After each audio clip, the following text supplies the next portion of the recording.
Buenas tardes. Buenas tardes.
Bueno, buenas tardes.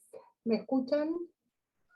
Buenas tardes, sí, la escuchamos, no la vemos, pero la Sí, escuchamos. como el otro día tardes. sin vernos porque no hay forma de que pueda hacer andar la cámara. Estuve intentándolo y no hay forma, así que vuelta, que me disculpen. No sé qué le pasa a la cámara, no le encuentro el problema, pero no anda. Así que otra vez van a tener que escuchar. Yo los veo a ustedes, pero ustedes no me ven a mí. Soy la invisible. Bueno, buenas tardes. Buenas tardes. Vamos a continuar con Derecho Constitucional. Hoy tuvieron la clase con el doctor Marzorati. Vamos a retomar lo que habíamos hablado en la clase conmigo para ir avanzando en los temas. Habíamos hablado del Estado, del concepto de Estado, la diferencia, los 4 elementos que configuran el concepto de Estado, la diferencia con la nación,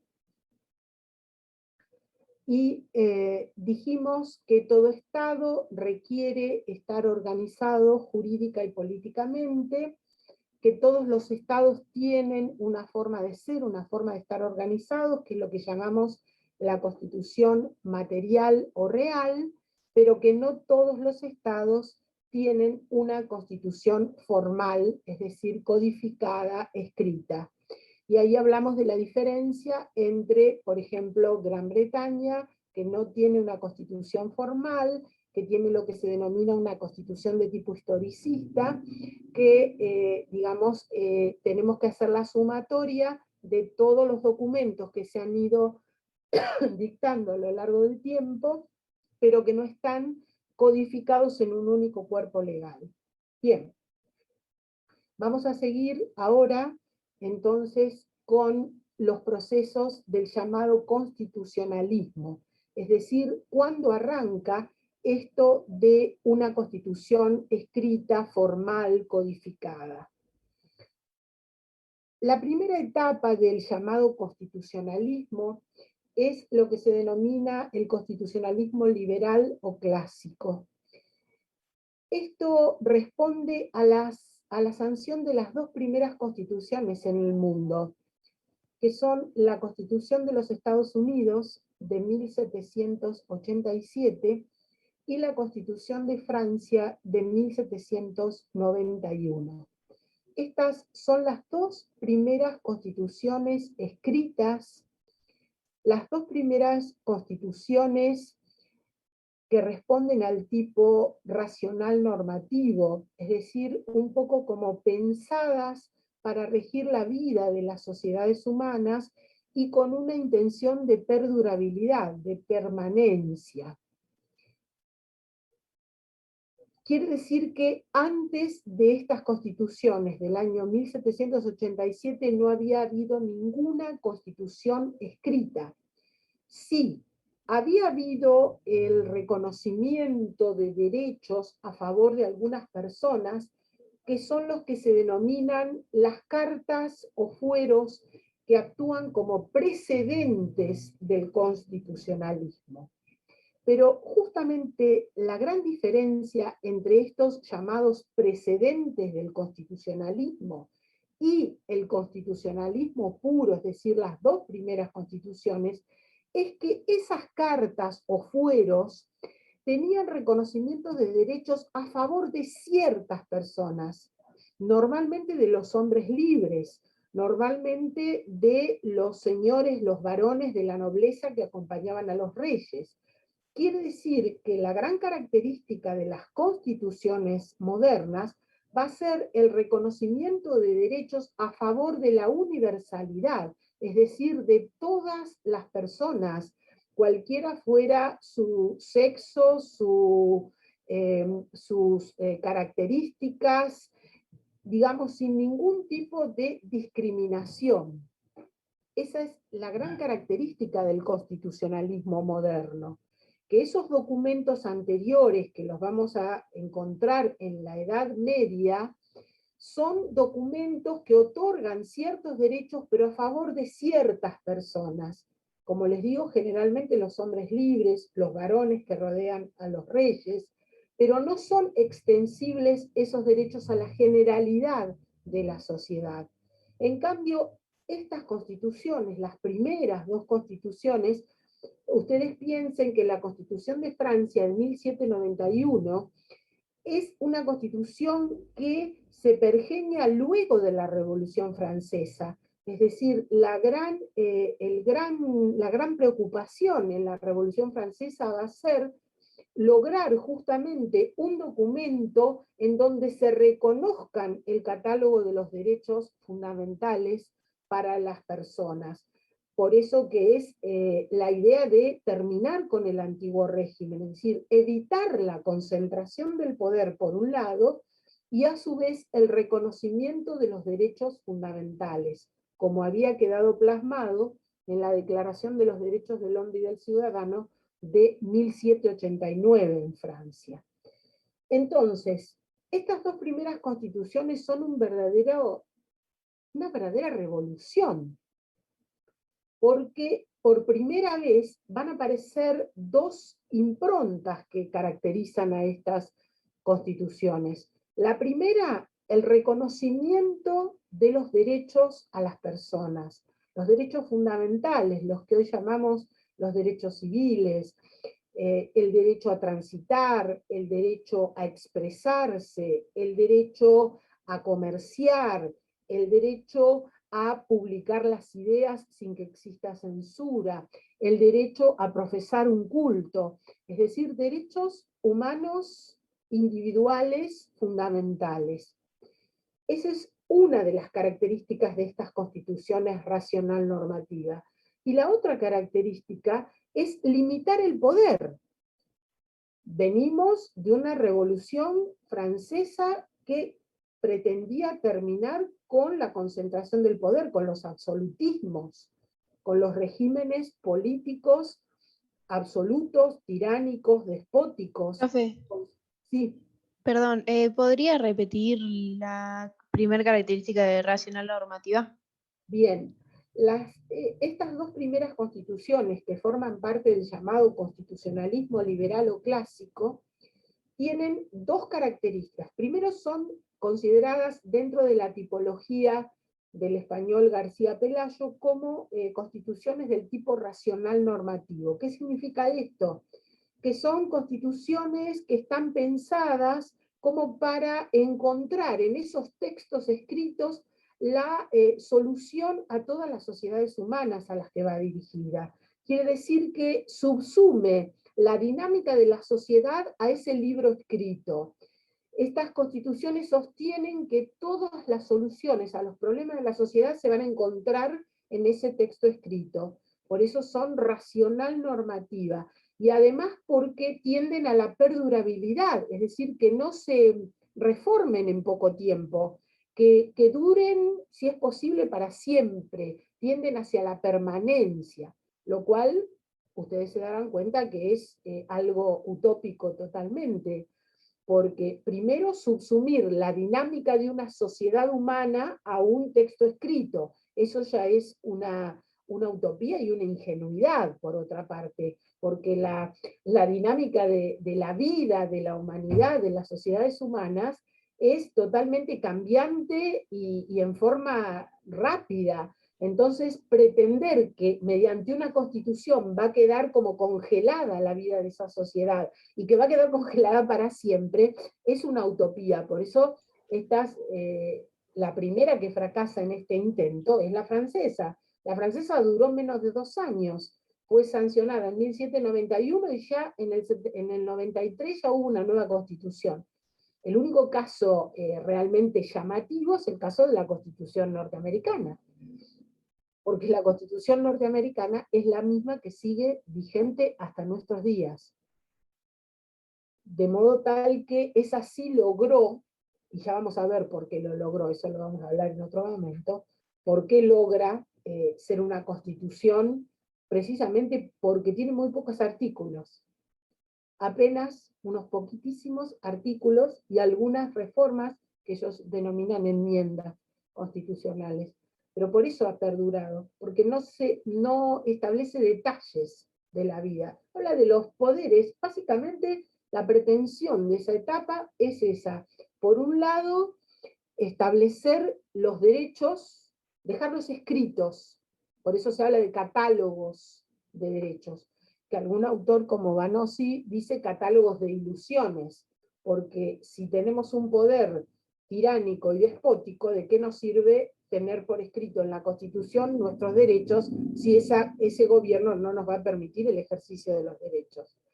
Pero bueno, la primera ilusión de estas primeras constituciones es eso, establecer un catálogo escrito de derechos fundamentales, y por el otro lado, ahí viene la segunda, la más importante, establecer un sistema para evitar la concentración del poder, para que nunca más vuelvan los absolutismos, para que no haya poderes absolutos, despóticos, tiránicos, para que el poder se distribuya.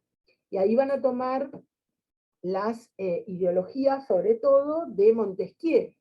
En su obra El espíritu de las leyes, Montesquieu hace la división tripartita del poder. Es decir, el poder es uno solo, como dijimos en la clase anterior, pero se divide en 3 funciones. La función de administrar, de gestionar, la función de dictar las leyes y la función de administrar justicia. Entonces, estas 2 constituciones tienen esa finalidad: evitar la concentración del poder y establecer un sistema de división tripartita del poder, con los 3 órganos: el órgano ejecutivo, el órgano legislativo y el órgano judicial. Y con un sistema de frenos y contrapesos para evitar que se desequilibre esa división de los 3 órganos de poder. Profe, Sí. ¿de qué año estábamos hablando? Estamos hablando de 1787, la Constitución de los Estados Unidos, que no se las puedo mostrar porque no tengo cámara ahora, quedará para la próxima, que es la que sigue vigente hasta nuestros días. Por el contrario, Joya. la de Francia es de 1791 y enseguida perdió vigencia porque en 1793 tuvieron que dictar otra, en el 95 otra, y ya van por varias constituciones francesas. Profe, no fueron reformas, sino que fueron constituciones nuevas.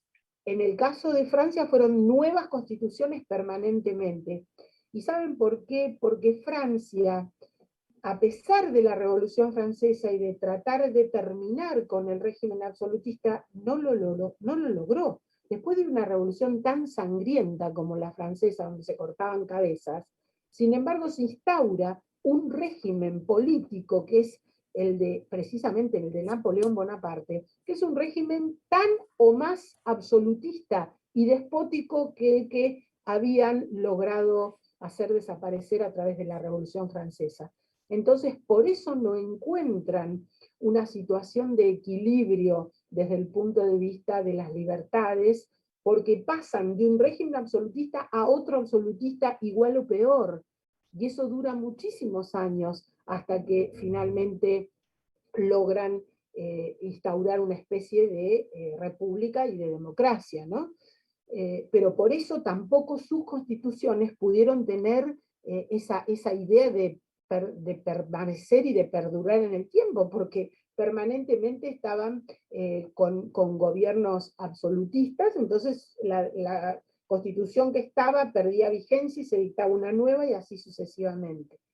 Por el contrario, en Estados Unidos, esta constitución, que como les digo tenía el mérito de tener muy poquitos artículos, muy pocos, sobre todo la estructura del poder. Fíjense que en la constitución originaria de Estados Unidos no aparecen los catálogos de derechos, eso aparecen después en las enmiendas, en las reformas, pero en la constitución originaria aparecen los tres poderes del Estado con sus respectivas funciones, nada más. O sea que ellos piensan que estructurando el poder, estableciendo bien claro las funciones de cada uno de los órganos del poder, no hay necesidad de hablar de los derechos, porque si el poder está estructurado, si cada cual cumple sus funciones como está en la Constitución, ya quedan resguardadas las libertades de los ciudadanos.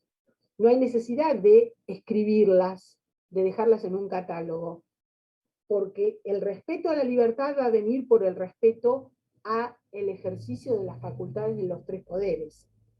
Y si el poder político se excede, ya va a estar el poder judicial poniéndole un límite, un coto, como dijimos la otra vez, a través de la declaración de inconstitucionalidad, o a través del juicio político, el poder legislativo respecto del poder ejecutivo o del judicial. Quiere decir que no vieron la necesidad de establecer el catálogo de derechos. Eso después va a venir, que algunas de ustedes las conocen a través de las películas, las famosas enmiendas, por ejemplo, que posibilita portar armas, es una enmienda que siempre en las películas se nombra porque es una reforma posterior de la Constitución. Pero la Constitución en sí tiene nada más que esos poquitos artículos que se refieren a la estructura del poder.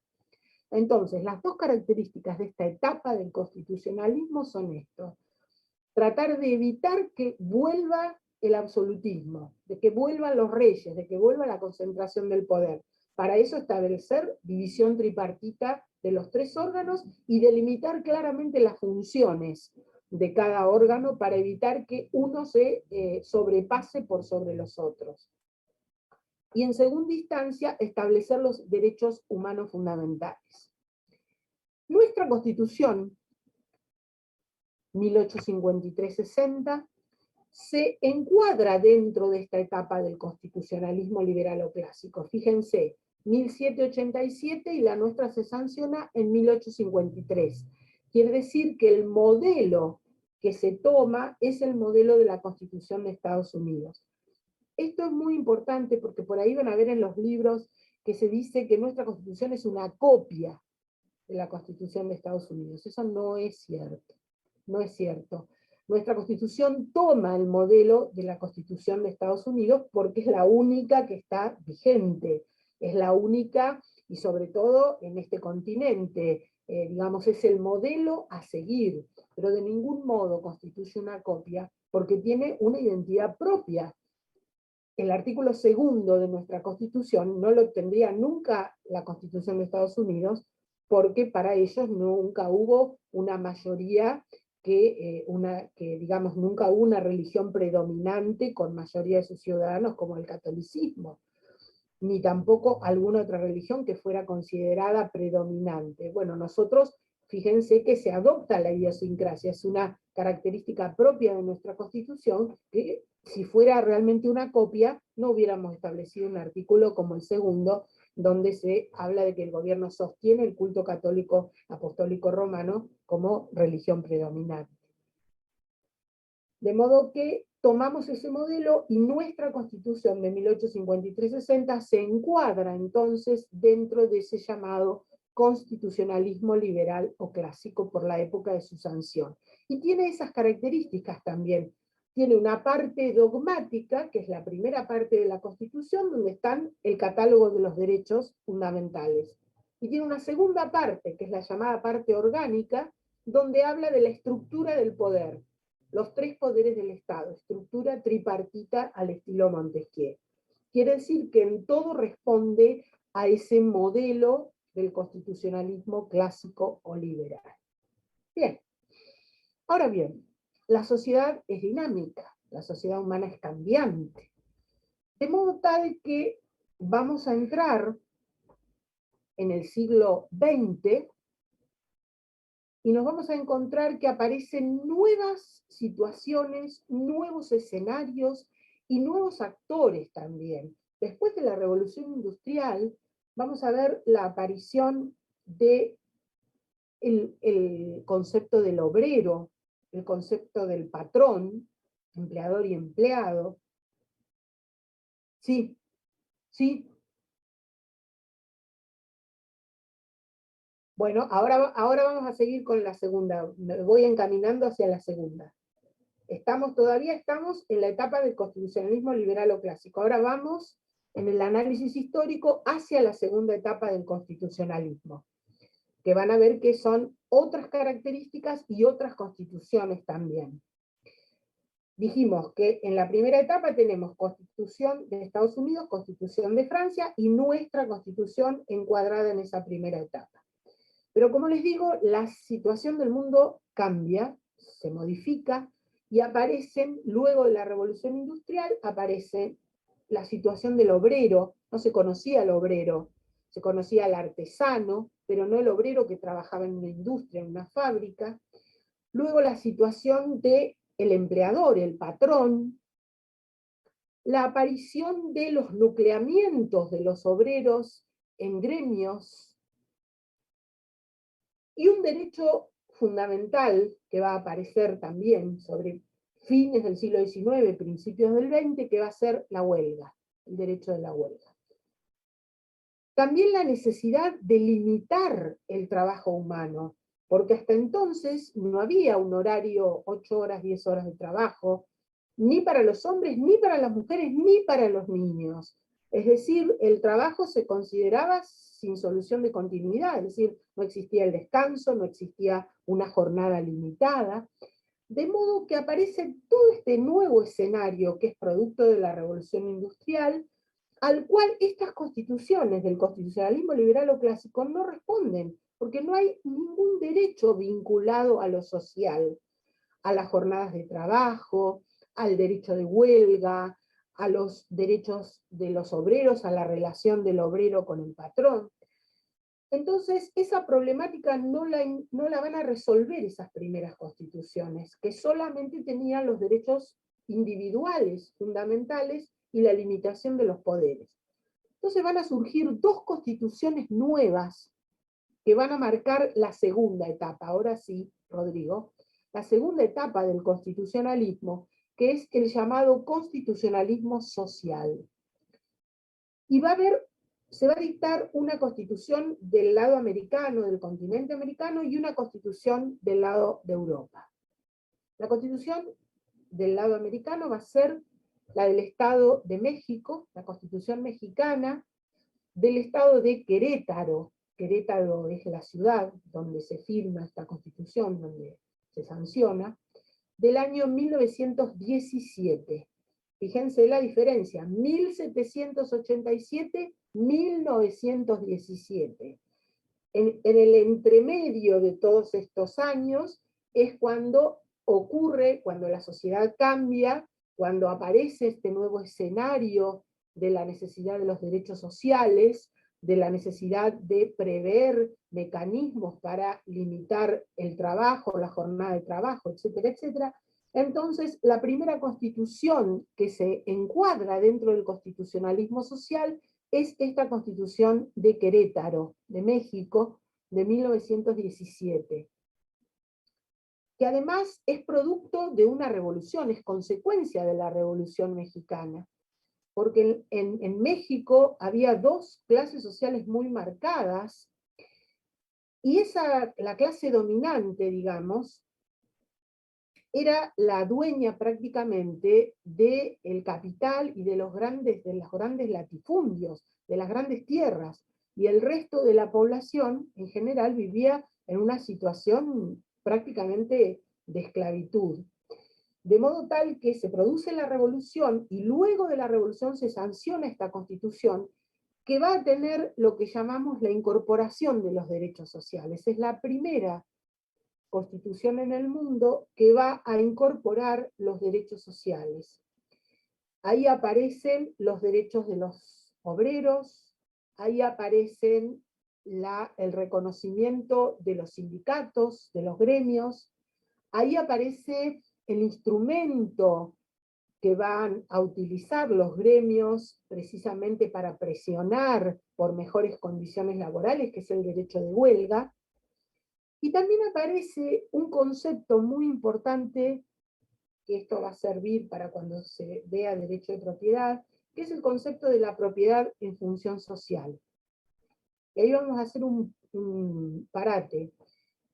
El constitucionalismo liberal o clásico habla de la propiedad individual, de la propiedad privada. Nuestra Constitución también. El artículo 14, el artículo 17, nos hablan del derecho de propiedad, pero esa es la propiedad privada, individual, es decir, el derecho del cual nos habla Locke, de tener algo como propio de acuerdo a nuestras aptitudes, de acuerdo a nuestras capacidades, esa apropiación. Ese concepto de propiedad privada, fíjense que va a chocar, luego de la Revolución Mexicana, va a chocar con lo que está ocurriendo en esa sociedad. Porque en esa sociedad la defensa de la propiedad privada sería como defender a esos pocos, a esa clase privilegiada, que eran poseedores de todos, eran los únicos que tenían propiedad privada. Cuando les digo que eran los dueños de los grandes latifundios, en esas películas que se ven, las grandes estancias, que ellos denominan las haciendas, donde inclusive tenían trabajo esclavo, etc. Y eran unas pocas familias. Y el resto no tenía acceso a ese concepto de propiedad privada, a esa apropiación de acuerdo a las capacidades y a las aptitudes. Entonces esto en las constituciones sociales se va a modificar y va a aparecer un nuevo concepto, que es el concepto de la propiedad en función social. Y acá va a tener una intervención fundamental el Estado, porque el Estado se va a erigir en el que efectúa la justicia distributiva. Es decir, el Estado va a procurar que todas las personas tengan acceso a la propiedad, para lo cual se va a tener que erigir en el que efectúa esa justicia distributiva. Por ejemplo, de grandes extensiones territoriales en manos de unos pocos, el Estado expropiará tierras y se las dará, por ejemplo, a través de sistemas de colonización o de cualquier tipo de herramienta, a personas que no tenían acceso a la tierra. Entonces ahí cambia el concepto literal, sí. Eso es lo que hizo Perón acá en Argentina, ¿no? Sí, Tipo que... sí, perfectamente. Por ejemplo, los planes, acá hay una zona que es la zona de lo que se llamaba la colonia Mariano Moreno. Sí, yo sé a pocos kilómetros. Por ejemplo, sí. Claro, vos sos ferragín y sos de esa zona, la familia. Claro, sí. Claro, exactamente. Bueno, fue una forma así de distribución de tierras que estaban inactivas, que no se trabajaban, el Estado las expropia y las da en colonización a largo plazo, es decir, había planes, se hablaba del plan quinquenal, por ejemplo, en 15 años, donde se los da para que esos colonos empiecen a trabajar, a construir, y van pagando esa tierra hasta que en algún momento se convierten en propietarios. Sí, perfecto. Profe, Sí, Y en el caso de la Constitución argentina, ¿no sería inconstitucional eso? Porque si se habla de la propiedad privada y después se habla de esto. sí, exactamente. Y te voy a adelantar un tema. En el año 1985, siendo gobernador Cafiero, el padre del actual jefe de gabinete, no, el abuelo del actual jefe de gabinete, gobernador de la provincia de Buenos Aires, intentó reformar la Constitución de la provincia de Buenos Aires, que de acuerdo al artículo 5 de la Constitución Nacional replicaba los mismos principios que la Constitución Nacional, entre ellos el principio de propiedad privada. Él intentó sancionar una reforma a la Constitución de la provincia de Buenos Aires que justamente introducía el concepto de la propiedad en función social para el territorio de la provincia de Buenos Aires. Y como hay un mecanismo de reforma en la Constitución de la provincia, que es el mecanismo plebiscitario, es decir, se llama plebiscito para que la población diga si está de acuerdo o no está de acuerdo, se trabajó muy bien ese tema, sobre todo los constitucionalistas, trabajaron muy bien en concientizar a la población de esto que vos estás diciendo. Es decir, que la población se diera cuenta que pasar a un sistema de propiedad en función social era darle una herramienta a los gobiernos precisamente para que no desapareciera, pero que en cierto modo se terminara desdibujando la propiedad privada y fuera el Estado, un Estado interventor, que ejerciera en forma discriminada y por qué a veces no arbitraria, una distribución de la propiedad y se terminara con el sistema de propiedad privada que sanciona nuestra Constitución. Bueno, el trabajo previo a ese plebiscito realizado por todos aquellos que trataron de concientizar, logró que el 85% se manifestara en ese plebiscito en contra de la reforma de la Constitución de la provincia, precisamente por tildarla de inconstitucional, por ir en contra del artículo 14 y 17 de la Constitución Nacional. Sí, exactamente. Profe, pero ponele, o sea, el pueblo, digamos, está contento porque Perón le regalaba campo y otras cosas. O sea, no quería que se haga esa reforma. Claro, digamos, el que se ve beneficiado o todo aquel que no ha tenido acceso a la propiedad, siente que el Estado, digamos, tendría que cumplir ese rol de justicia distributiva. Fíjense si escuchan ahora que hay muchas personas, digamos, que tienen voz popular, que están planteando nuevamente esto, entre ellos Grabois. Grabois es uno de los que está planteando y ha ido con acciones concretas en ese sentido. Cuando, por ejemplo, se produce el problema en ese campo, que también eran grandes extensiones territoriales que pertenecían a una familia, y él lo que pretende es que haciendo un asentamiento en ese territorio, el día de mañana obtengan la propiedad. Hoy por hoy, la defensa que tenemos que hacer es del principio de la propiedad privada, que es lo que está en el texto constitucional, y que no fue la idea de uno o dos, sino que fue una decisión de toda la sociedad de esa época y de toda la sociedad que ha construido la Argentina. Yo lo que creo es que el principio de propiedad privada nunca puede desaparecer, eso es independiente de la función del Estado, que lo que sí el Estado a través de los gobiernos debe lograr es el acceso a la vivienda, que eso está totalmente desdibujado en la Argentina desde hace 30 años.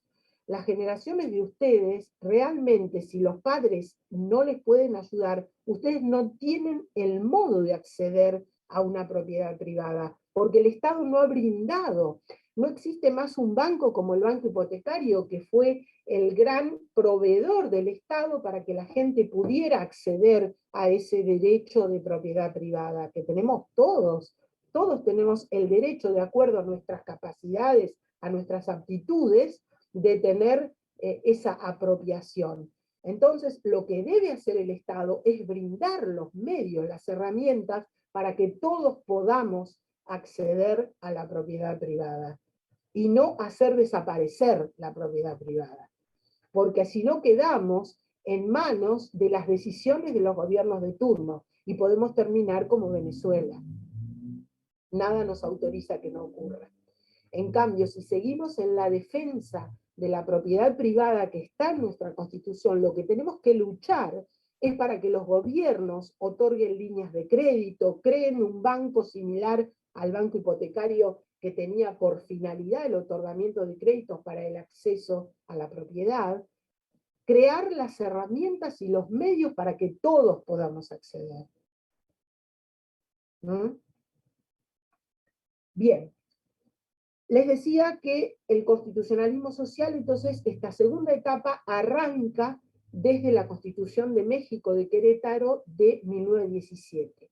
Pero paralelamente en Europa también hay otra constitución nueva que se enmarca dentro de este constitucionalismo social, que es la Constitución de la República Alemana de Weimar. Se escribe Weimar, Weimar. La República Alemana de Weimar se instaura después de la Primera Guerra Mundial. En 1919 sanciona su constitución, que es una constitución de tipo social. ¿Por qué? Porque los problemas que tienen que resolver después de la Primera Guerra Mundial son casi similares a los de México. ¿Por qué? Porque han quedado las grandes familias dueñas de grandes extensiones territoriales y el resto de la población que ha sufrido los embates de la guerra no tiene acceso a la propiedad. De modo tal, hay problemas laborales, de modo tal que tienen que dar respuesta constitucional a esas nuevas problemáticas después de la Primera Guerra Mundial.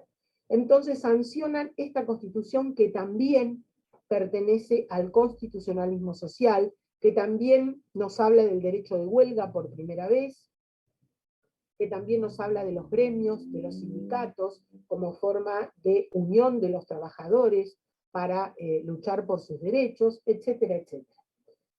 Ahora bien, volvemos a la Argentina. Nosotros tenemos una constitución de 1853-60 que se enmarca en el constitucionalismo liberal, pero no hubo una nueva constitución para adentrarnos en el constitucionalismo social. ¿Qué es lo que pasa? En el año 1949, vayan haciendo las relaciones, 1853-60, 1949, gobierno de Perón. Perón sanciona una constitución nueva que deroga la constitución originaria de 1853-60. Esta constitución fue la única constitución reformada en su totalidad, que reforma de modo total a la constitución originaria de 1853-60. Esta constitución se denomina Constitución de la Justicia Social. Y toma como modelos los principales textos de la Constitución de Querétaro de México y de la Constitución de Weimar. De modo que parecía que con esta Constitución ya se había reformado la Constitución liberal y nos metíamos en un camino de constitución social. Pero esta Constitución tiene una vida muy efímera, porque cuando es derrocado Perón, cuando asume la Revolución Libertadora, que derroca a Perón, también deroga esta Constitución. Quiere decir que la Constitución tuvo apenas unos 4 años de vigencia y luego fue derogada y se pone nuevamente en vigencia la Constitución originaria de 1853-60. De modo que esta Constitución social, de la justicia social, que se sanciona en la época de Perón, no tiene vigencia, o tiene una vigencia muy pequeña, y volvemos a la Constitución liberal de 1853-60. Pero como ya el mundo ha cambiado, ya estamos en la década del 50, se hace necesario que los derechos sociales sean incorporados al texto constitucional. pero claro está que no se quiere modificar la Constitución originaria. Entonces, ¿qué es lo que se hace? La misma Revolución Libertadora, el gobierno de facto, en el año 1957 sanciona una reforma de la Constitución originaria e incorpora un artículo afuera, porque ya no tenía, si no tenía que modificar todo el articulado. Entonces, 1957, incorpora el artículo y le pone 14 bis. Le pone el bis para que quede afuera. El 14 originario es el de los derechos individuales, el del constitucionalismo clásico. Y el 14 bis de esta reforma de 1957 es el capítulo del constitucionalismo social. Quiere decir que nuestra Constitución se incorpora al movimiento del constitucionalismo social con la reforma de 1957 que incorpora el artículo 14 bis. ¿Y qué dice este artículo 14 bis? Este artículo 14 bis tiene 3 partes. La primera parte habla de los derechos del trabajador, del obrero. Y dice, por ejemplo, derecho a una jornada limitada de trabajo, derecho al descanso, el descanso semanal y el descanso anual, lo que llamamos las vacaciones, derecho a una indemnización en caso de despido arbitrario, habla de la estabilidad del empleado público, para diferenciarlo del empleado privado. Es decir, toda esa primera parte del 14 bis está dedicada a los derechos del trabajador como trabajador individual. Jornada de trabajo limitada, salario mínimo vital y móvil, desde entonces arranca lo del salario mínimo vital y móvil, etc. La segunda parte del 14 bis está dedicada a los gremios y a los sindicatos, es decir, ya al colectivo, a la unión de los trabajadores. Los gremios y los sindicatos podrán recurrir al arbitraje, a la conciliación, y podrán declarar la huelga, es decir, como una atribución de los gremios. Y una tercera y última parte de este artículo 14 bis, que está dedicada a lo que llamamos la seguridad social. Habla del derecho a una jubilación, del derecho a una pensión, habla del bien de familia, es decir, todo lo que configura la seguridad social. De modo tal que con ese artículo y otro artículo que se había incorporado, pero que nunca fue operativo, que es la necesidad de dictar un código del trabajo.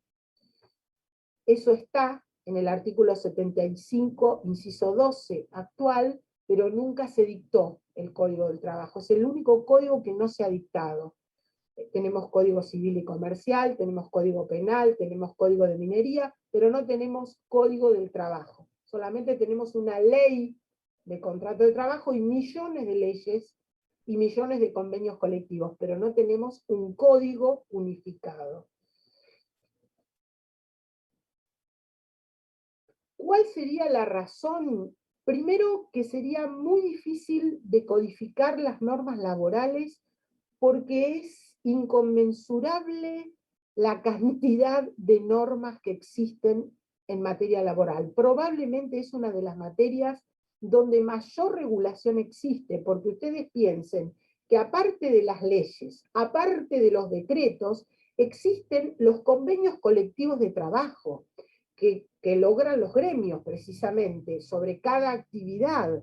A su vez estamos en un Estado federal, así que existen convenios colectivos de trabajo a nivel municipal, a nivel provincial, a nivel nacional de todas las actividades.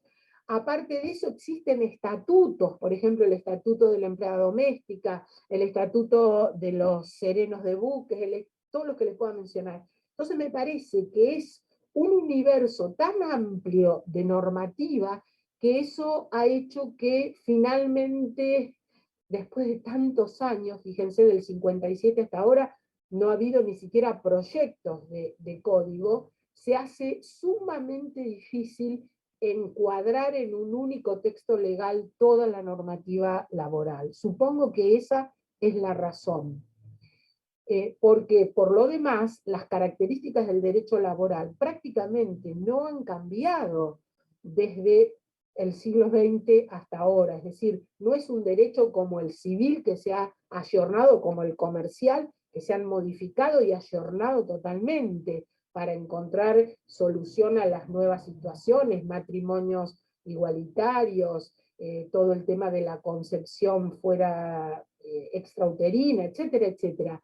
En cambio, en materia laboral, sigue todo prácticamente como era entonces. O sea que no es un problema por ahí de política o de ideología, que por eso no. No, yo lo que creo es que es un tema de un enjambre normativo tan amplio que cualquier código vendría con errores, olvidaría cosas. Por eso nos hemos manejado siempre con la ley de contrato de trabajo. Y aparte piensen otra cosa. Sí, está bien, podría haber un código de trabajo para la actividad privada y después todo lo que es normativo de la actividad pública, del empleado público nacional, provincial, municipal, todo tiene leyes propias y convenios colectivos propios. Realmente es una maraña normativa. Yo supongo que esa es la razón por la que no se ha dictado. Bien. Entonces, nuestra Constitución aparece con los principios del constitucionalismo social con la incorporación de este artículo 14 bis en 1957. Bien. ¿Qué viene después? Bueno, después de la Segunda Guerra Mundial, en el mundo viene lo que se llama una etapa de desconstitucionalización. Palabra para el teléfono descompuesto. Desconstitucionalización. ¿Qué significa? Es una etapa de descreimiento en las constituciones, una etapa de falta de confianza en las constituciones. ¿Por qué? En primer lugar, porque dice tantas constituciones que se han sancionado en el mundo y no han evitado las dos grandes guerras mundiales. No han dado respuesta a los ciudadanos del mundo, ni los han protegido. Entonces, toda la década del 50, 60, hasta principios de 1970, está enmarcada en el mundo en una desconfianza, en un descreimiento, en esto que se llama la desconstitucionalización. Quiere decir que algunas constituciones se sancionan, pero ninguna es novedosa, ninguna trae nada importante, nada innovador. Hasta que ocurre un hecho muy significativo, también producto de las guerras mundiales, y es que el hombre empieza a darse cuenta de que ha destruido el planeta, y que es lo único que tiene. Porque podemos pensar, ya había, el primer alunizaje ya se había producido, pero la Luna queda muy lejos y es muy caro, o sea que lo único que tenemos es la Tierra, y el hombre ahí por primera vez, fíjense, año 1972, por primera vez se da cuenta que tiene que empezar a pensar en su propio suelo, en su propia Tierra, en su propio planeta.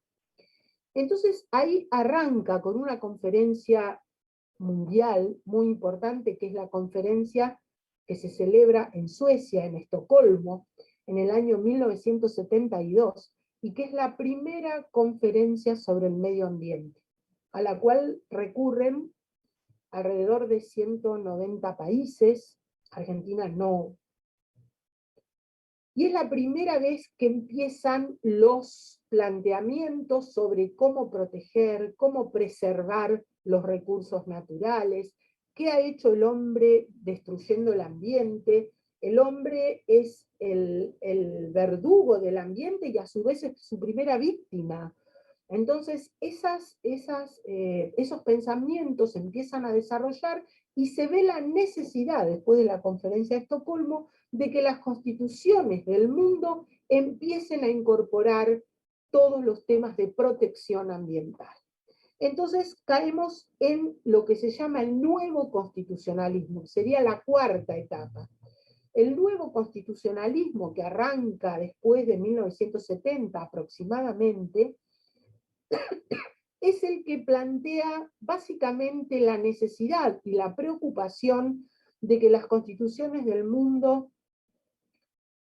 tengan artículos y cláusulas de protección, de preservación del ambiente, del planeta, de los recursos de cada uno de los países, etcétera, etcétera. Entonces, en esta cuarta etapa, que es la llamada etapa del nuevo constitucionalismo, las constituciones empiezan a dictar constituciones nuevas y se empiezan a reformar constituciones también, para incorporar este articulado, estas cláusulas. Y también otro deseo propio de esta etapa es la paz. ¿Sí? La desconstitucionalización. La tercera etapa es el descreimiento, la desconstitucionalización. Etapa que arranca desde después de la Segunda Guerra Mundial, más o menos un proceso de 20 años, 1950, 1970 aproximadamente.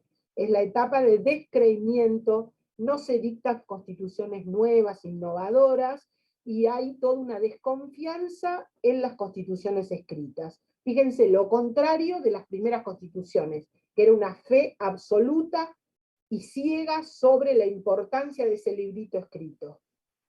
Ahora, en esa etapa, ya no importan las constituciones, para qué las queremos, para qué sirven. ¿Y en qué año era esto? Y más o menos entre 1950 y 1970.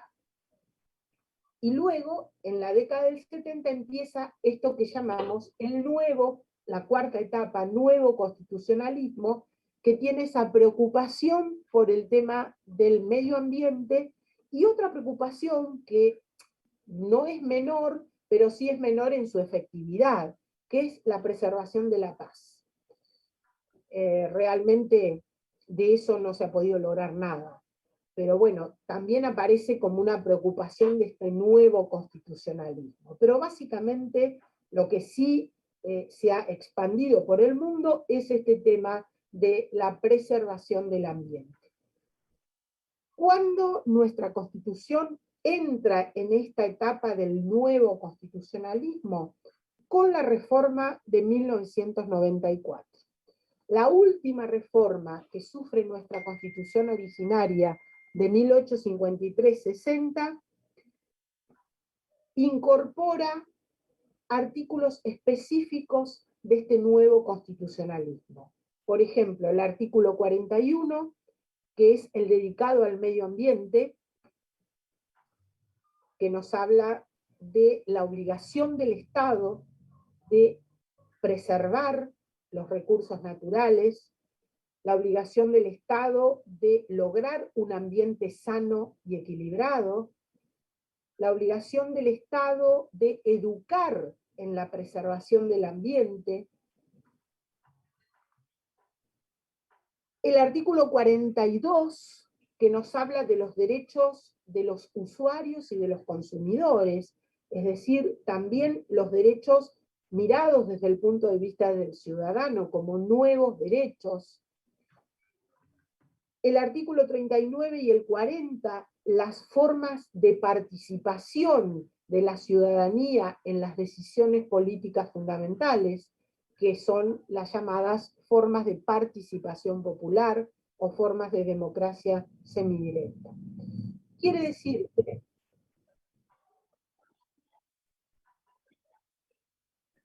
sí.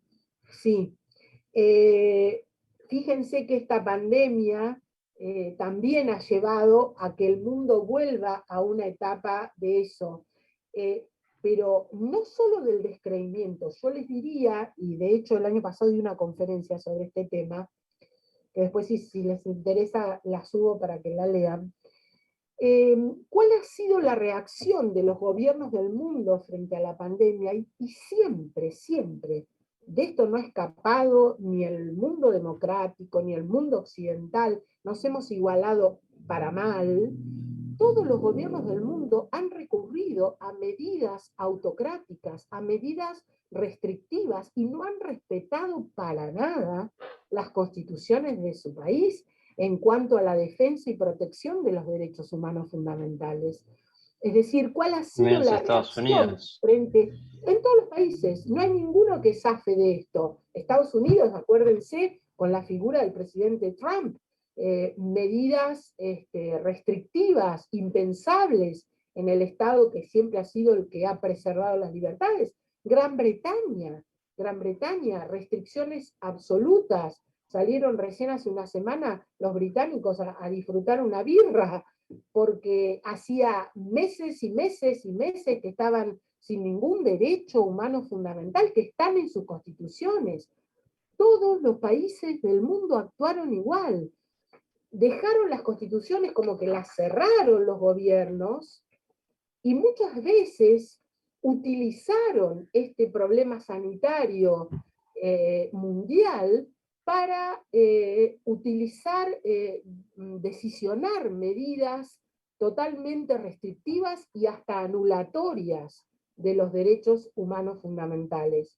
Y todos como ovejas en el mundo las obedecimos, casi no hubo ningún tipo de reacción. Entonces, eso ha llevado al descreimiento, pero no por parte de los ciudadanos. Los ciudadanos han buscado en sus constituciones la preservación y la defensa de sus derechos, pero han sido los gobiernos de todas partes del mundo que han utilizado las peores herramientas precisamente para restringir y hasta anular. Fíjense que hay países que hasta anularon las elecciones. Y eso es terrible, porque es la continuidad en la democracia, la alternancia en una democracia, y bajo el imperio de la pandemia han anulado las elecciones cuando inclusive tenían elecciones por voto electrónico, es decir, que ni siquiera tenían que ir los ciudadanos a hacer una cola y votar, es decir, podían votar desde su casa con voto electrónico. Sin embargo, y acá también quieren hacer lo mismo, me parece. Acá estamos, también. Si no se pelea adecuadamente por la oposición, va a ocurrir exactamente lo mismo. Sí, va a ocurrir lo mismo. Es decir, todos los derechos humanos fundamentales han sido guardados en el texto constitucional, se han convertido, como decía Vanossi, en catálogo de ilusiones, y los gobiernos han manejado nuestros derechos a total discrecionalidad y arbitrariedad. Y acá no se distingue, les vuelvo a repetir, un gobierno democrático de un gobierno totalitario, autocrático. Todos han actuado de la misma manera. Entonces cabe preguntarse si realmente la situación de sanidad grave, gravísima, justifica la restricción y hasta la anulación de nuestros derechos humanos fundamentales. El derecho de transitar, el principal de todos. El derecho de transitar. Es más, esa restricción, yo lo digo en mi charla, también dificulta el ejercicio de las garantías por parte de los ciudadanos, porque yo no puedo ir a plantear un habeas corpus, porque no me dan los tiempos, porque capaz que la medida la dispusieron una semana. Entonces, cuando yo voy a la justicia a plantear un habeas corpus, porque a mí no me dejan viajar y yo tengo un problema de salud y tengo que viajar a otro lugar, cuando lo voy a plantear a la justicia, ya capaz que esa limitación ya se terminó. Entonces se torna en algo totalmente abstracto, porque la restricción a veces son de días. ¿Se acuerdan que aún en nuestro país teníamos una semana, a la semana siguiente venía otra, y cambiaba, y pasábamos de una fase a la otra, y los derechos cambiaban? Entonces, ni siquiera a los ciudadanos estas disposiciones que restringen y anulan nuestros derechos nos posibilitan los planteos de los recursos para hacer valer nuestros derechos. La garantía del amparo, la garantía del habeas corpus, el habeas data. No lo puedo plantear porque ni siquiera me dan los tiempos. Cuando lo planteo y hasta que el juez expide, ya no está más la situación. O ya me morí, una de dos. Bueno, vamos a a dejar acá. Vayan repasando y después vamos a subir algunos trabajitos y eso para que les sirvan como repaso, para que lean la bibliografía y puedan hacerlos prácticos como repaso. Bueno, y disculpen nuevamente que es la segunda vez que no puedo poner la cámara. Realmente me incomoda y sé que es muy feo, a mí no me gusta, pero bueno, sepan disculparme. Muchas gracias por estar. Profe, ¿Sí? ¿es la de Vidar Campos la que tenemos que usar? Sí, para estos temas sí usen Vidar Campos, porque todavía estamos en la primera parte y todo eso sirve. Probablemente el Vidar Campos que les sirva para hablar del nuevo constitucionalismo sea el tomo 6, que fue el que escribió Germán después de la reforma del 94, que no sé si es el que está subido, si tiene los principios de la reforma del 94, eso lo tendría que chequear. Si no, yo les subo también alguna bibliografía. Bueno, muchas gracias. Hasta luego. Adiós. Gracias, hasta Gracias, luego. hasta luego. Hasta luego. Hasta luego.